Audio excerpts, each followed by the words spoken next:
welcome to Walking the Path. Thank you for joining me today. I'm so excited to be here. Thank you. Welcome to Walking the Path. Today we are talking about cutting the cord. Separating ourselves, unhooking ourselves from the past. Hey, what's up, Matthew? Good to see you, brother. Today is about cutting cords. Today is about unhooking ourselves from the past and stepping into, hey, Sarah, stepping into the truth of who we are, the noble, sentient God and goddess that we are.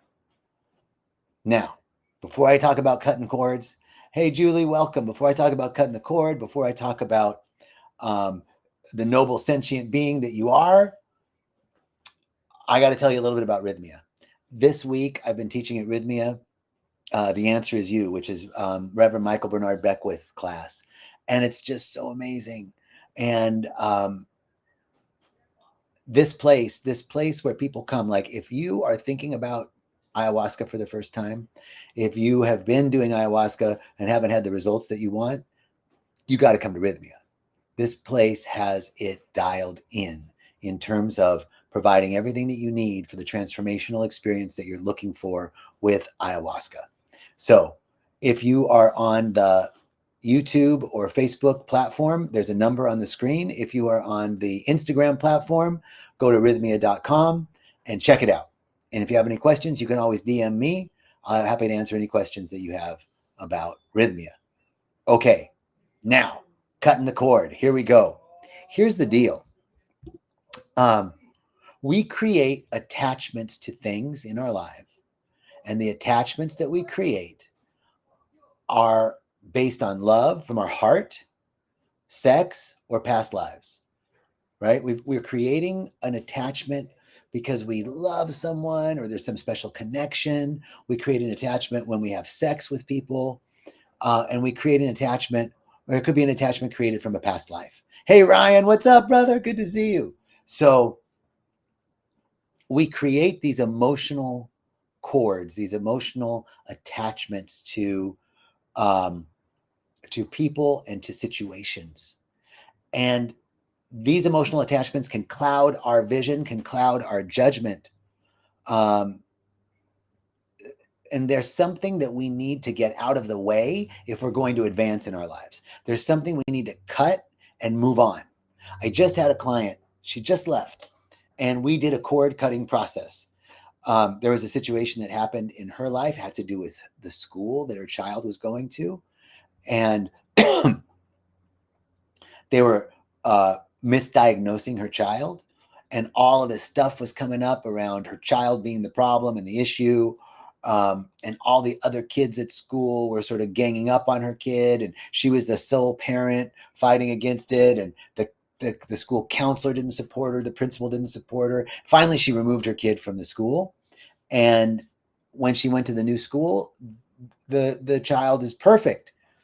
And all the same problems are still happening at the old school. So it wasn't her kid. It was the other people at the school and the kids and the way things were being handled. That was months ago. And she's still in this upset.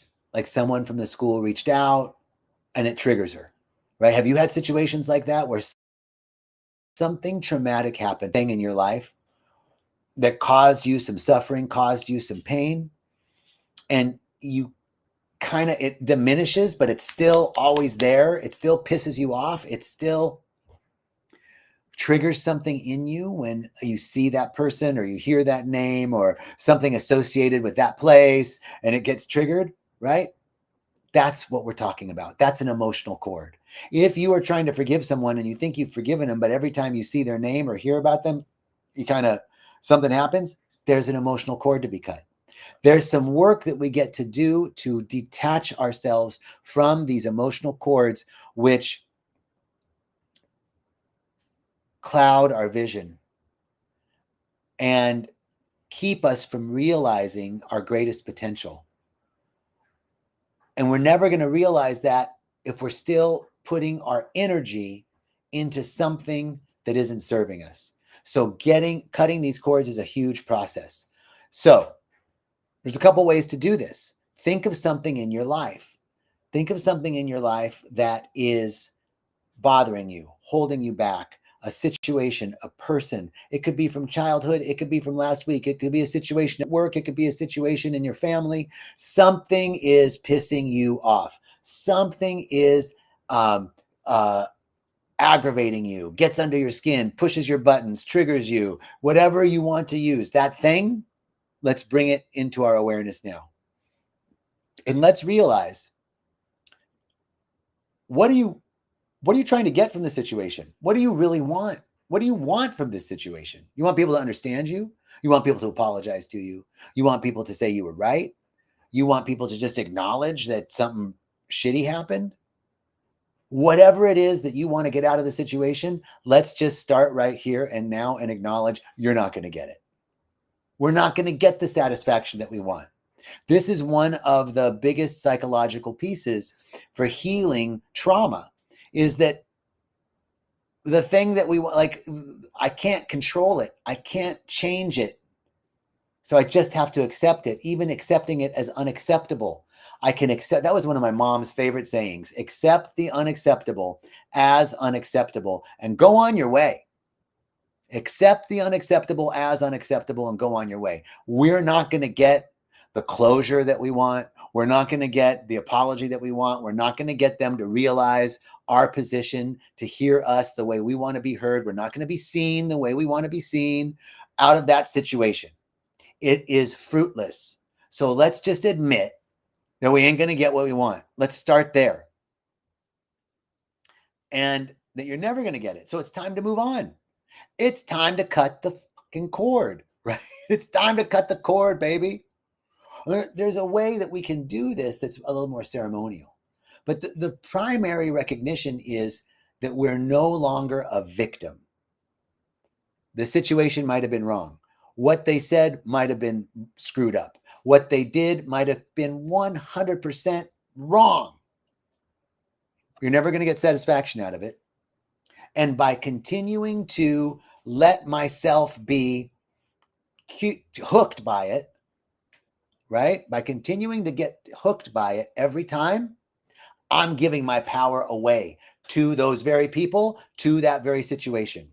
It's time that we take our power back. It's time that we cut the cord. It's time that we stop playing small. We are gods and goddesses, sons and daughters of the Most High. And all the power that's in all the heavens and all the earth, all the power that created all the heavens and all the earth are in us. And we're walking around going, no, they hurt my feelings. I don't like it. They should have heard me. I should have been seen. That's not right. I do it. I'm not just bitching at you guys. I do it all the time. It's not right what he said to me. This not, you just can't just say that stuff and walk away and not think there's any repercussions from treating me like that. You can't treat me like that, right? It's all right. Let yourself have that feeling. Let yourself have that feeling and realize you're not going to get what you want out of the situation, so we can let it go. I'm a king. You're a king. You're a queen. I'm a king and a queen, bitch. Okay. I'm a god. I'm a goddess. What about you?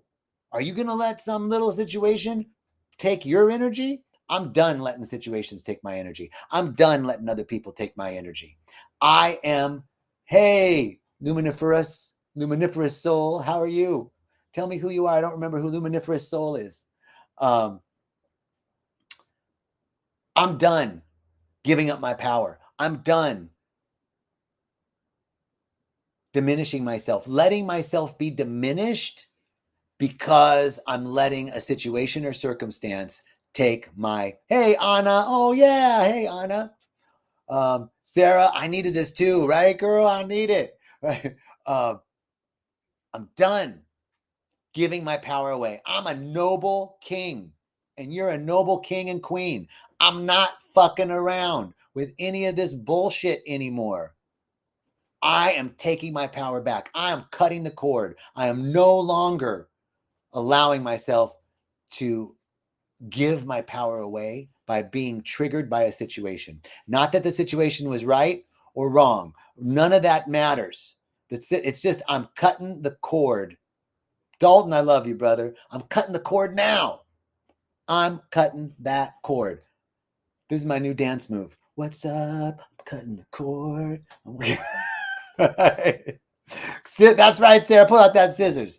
I'm pulling out a machete. Okay. So when we have a situation and we see it, like there's no resolution. I'm not getting what I want. And man, I've got one of these situations that it's been over a year. And every time something comes up, like there's 3 people involved, I'm okay with 2 of them, but one of them, still triggers me. Hey, Kevin, brother, good to see you. I saw your message and I haven't responded yet. I'm sorry, brother. I will respond to you. I love you, man. So I get to say, I'm giving my power away to those people that are pissing me off. And I'm done with it. I'm cutting the cord. I am releasing that. I'm unhooking from that past. It just no longer serves me. It no longer works for me. I'm drinking poison and asking it to hurt them. How am I? That's what they say. Unforgiveness is like drinking poison and hoping it hurts the other person. Right? We don't want to do that. So I begin by getting myself into a meditative state. Here's how you cut the cord. Here's the process. Get yourself into a meditative state. Ask your emotional body. Get into the emotion of what you're feeling. Relive it.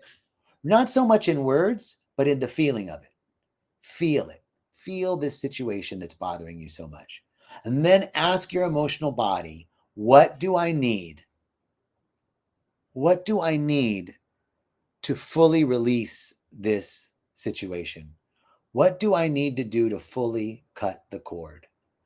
So when I asked my client that today, she said, I got her into a meditative state. We did some breath work. And then I asked, we represenced the whole situation that she was going through. And the emotions came up. And I asked her emotional body, what do you need to release this? And she said, oh my God, I just saw a bunch of helium balloons. I need helium balloons. I need to release the balloons. So we did a whole visual meditation on her holding these balloons, and each balloon, there was the balloon of regret. There was the balloon of anger. There was the balloon of being hurt. There was the balloon, like everything. We went through each balloon, released each balloon. You could visualize yourself walking in a meadow and walking up to a stream, and there's a pile of rocks, and each rock you throw into the stream. You could go to the ocean. You could go into nature and release this physically. You could start a fire. Whatever you need to do, make it a ritual. You begin by meditating, getting into a centered state of meditation, presencing the situation, letting yourself feel it. Ask what you need to do to release this. And then do that. Follow your intuitive wisdom. You have the answer within you. You have the wisdom within you. So ask yourself, what do I need to release this? And then do it. It could be standing in front of the ocean and screaming. It could be having a conversation with those people in your mind and saying everything you wanted to say. It could be standing in front of a fire and releasing things into the fire. It could be digging a hole and burying something. What feels right to you? And see yourself cutting these cords. See yourself disconnecting. And when you are fully disconnected, you can feel a shift into love. You'll have a deeper realization of what forgiveness actually is. And that is, there's no charge. And you can shift to love and to actually pray for the people or circumstance or situation that has been bothering you, because they no longer have any control over you. You are a god and a goddess. You are the sons and daughters of the Most High. There is nothing more powerful than you and me when we are standing in our power, when we are aligned with the truth of who we are and not all this bullshit that's distracting us. That's the most powerful thing that we can be. That's what I'm working on. Those are the cords I'm cutting. I'm not letting any situation any longer make me a victim. And I'm a victim when I say that something outside of me is causing me to feel this way. Those people are making me feel this way. That's victimhood. And I'm no longer a victim. Hi, Serge. Welcome, my brother. I'm no longer a victim. I'm not giving my power away to any person or situation or circumstance any longer. I'm cutting that cord.